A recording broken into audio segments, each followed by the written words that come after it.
This has been a very difficult video to make because I'm trying to compress an entire month of simply exploring, walking around, and trying to understand a completely different world into one video. My attempt was to try to understand a different culture, a different language, in order to try to get a better understanding of reality by way of triangulation. Let me explain. So I speak Arabic and I speak English, and I wanted to get a language that is completely different than any of those two. I narrowed it down to Eastern languages, and from there, Japanese. It doesn't hurt that I love anime and Japanese Zen philosophy, but the idea was to try to kind of challenge what I understand to be normal, to be real. And the idea here stems from the research that's been done about languages and how they affect how you see the world.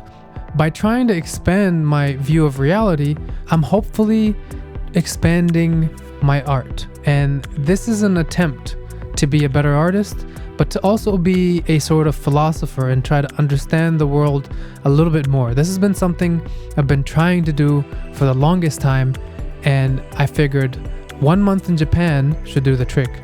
I had a friend there who was very kind enough to give me a place to stay, and I also had a fashion shoot there, so that was enough excuses for me to go and explore. And in this video, I'm going to share with you some of the most profound realizations that I've made while being there. And I hope this would be also profound to you. Really difficult to stop and make videos like this. Not because it's embarrassing. When I was in Switzerland, it felt more embarrassing and that people were just judging me. But here, it feels like everyone is just so polite and so considerate of others. I feel that stopping in the middle of the way and recording video like this can be very disrespectful, especially for people who are constantly trying to be considerate of others. And for that reason, I'm gonna just be mostly doing footage and I will be speaking over it. And people are just so polite here, and they go out of their way to make sure that they don't photobomb you. They would wait, literally, even if they're in a hurry, they would literally stand there and wait until you're done so they could pass through.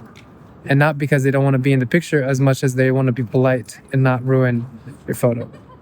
An insane place. So I'm gonna get more into why and show you guys some of the amazing things I found throughout this trip. I feel like this YouTube channel is about to get extra experimental, and I'm gonna be kind of diving into different territories.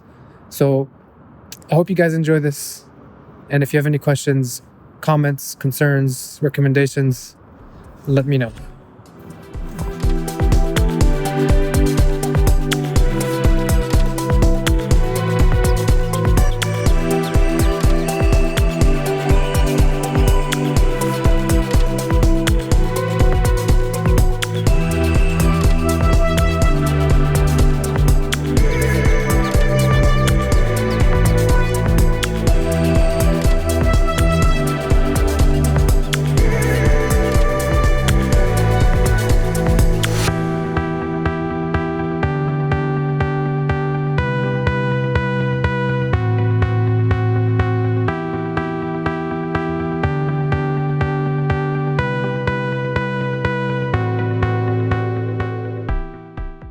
The top 3 things that I think have actually changed within my brain throughout this trip are the fusiform face area, the concept of N, and the concept of Iwakan.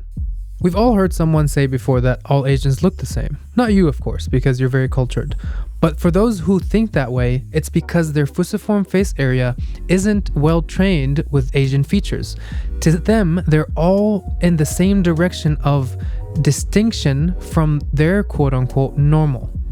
By the end of my second week there, it seemed like my fusiform face area was fully trained on what Asian features or Japanese features look like. Everyone started looking extremely different from one another. The fusiform face area, or FFA for short, is the part of your brain that is responsible for recognizing faces.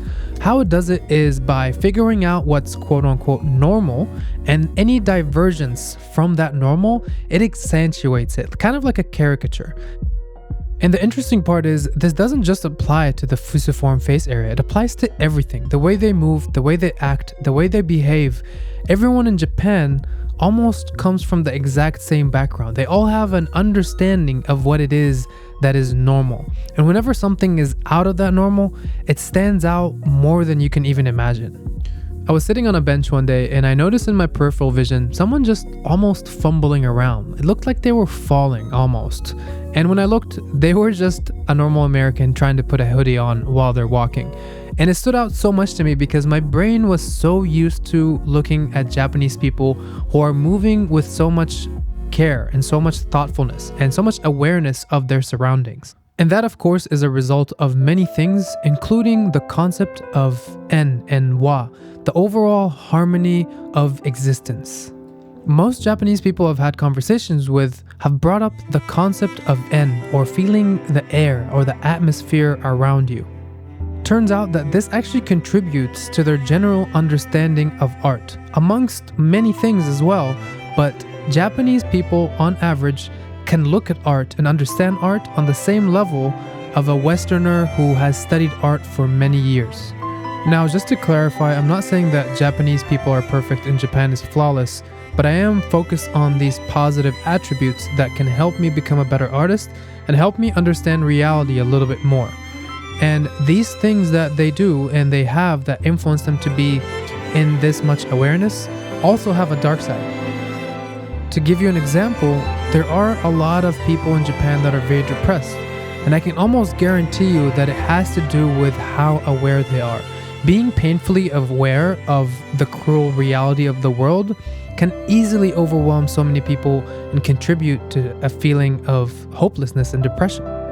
But this concept of en allows people to be much more understanding of others, and also to kind of let go a little bit of control and know that if it's meant to be, it will be.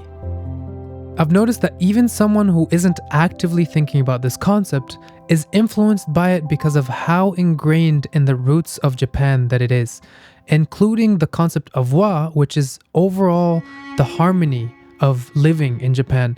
And I believe it stems from having originally being an agricultural country that relied heavily on all the social interactions being very smooth. It allows the average Japanese person to be able to listen to the environment, to listen to the atmosphere, to listen to a situation and act accordingly, to be more in tune with nature rather than trying to dominate and control it. This can directly contribute to being an artist, because being an artist is mostly about listening, mostly about allowing the art to go through you, listening to your inner child, inner artist, inner self, listening to the environment around you, listening to what speaks to you and what inspires you and what you want to express on either a canvas or with your camera or whatever medium you choose.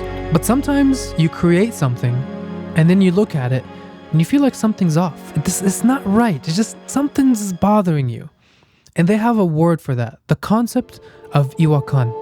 When I learned that concept, it almost like it unlocked my ability to be able to feel that more.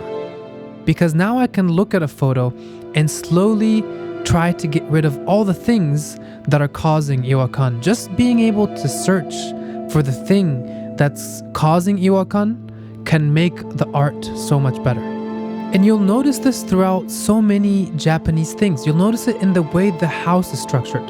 For example, you walk into a bathroom and the shower and the toilet are always separate. If a Japanese person sees that the toilet, the place you poop in, is right next to the place you clean yourself in, they will feel Iwakan. They will feel something's wrong. Like, why the is the place you're cleaning yourself in next to the place you in? It doesn't make sense. You'll find so many of these thoughtful things throughout everything in Japan. And whenever you come back to your country after spending a month in Japan, depending on where you are, you're gonna feel a lot of Iwakan. The feeling I get from being in Japan is that someone has actually thought about certain things, certain structures, and thought, how do I make this smooth? How do I make it easy? How do I make it not have Iwakan? I am aware that this is just the tip of the iceberg, and I know there's so many variables that can cause these things and cause Japan to be the way it is, and I'm constantly learning about them. But I wanted to put this video out there because it's been way too long since I recorded it. There's so many other videos I need to make, and I think these were the 3 most profound things that I realized and have learned by being there. Hope you enjoy this. If you enjoyed it, make a comment, like, subscribe, all that good stuff, so I know that someone's actually watching out there and enjoying it. And there's so many other videos coming soon. I'll see you guys in the next one. Go,